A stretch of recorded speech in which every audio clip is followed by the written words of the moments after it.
नौशरो फिरोज मां ख़बर ईंदा हलूं त जमायत इस्लाह अल मुस्लिमीन ब्रांच शाह मोहम्मद आराई पारां सालियानी महफ़िल मीलादुल नबी सल्लल्लाहु अलैहि वसल्लम जो एहतमाम कयो वियो। महफ़िल जो आगाज़ तिलावत कलाम पाक सां थियो।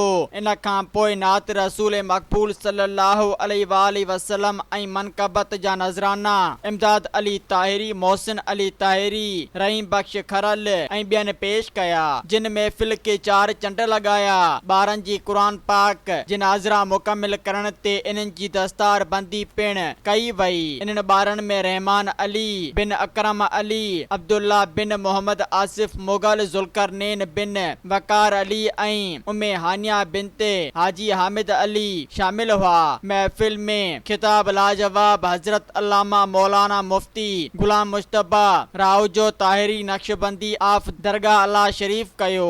महफ़िल में ख़ास मेहमान हज़रत अल्लामा मौलाना खलीफो मोहम्मद रफ़ीक ताहिरी रुहानी, तुलबा सदर अब्दुल हकीम सोलंकी ताहिरी ऐं ॿिया शामिल हुआ। मेहमाननि खे हाजी हामिद अली ताहिरी अजाणो ॾिनो, भलीकार कयो ऐं मेहमाननि खे गुलनि जा हार पाराया। सब्सक्राइब कयो अवामी न्यूज़ HD खे ऐं ताज़ा तरीन ख़बरुनि लाइ ॾिसंदा रहो अवामी न्यूज़ HD।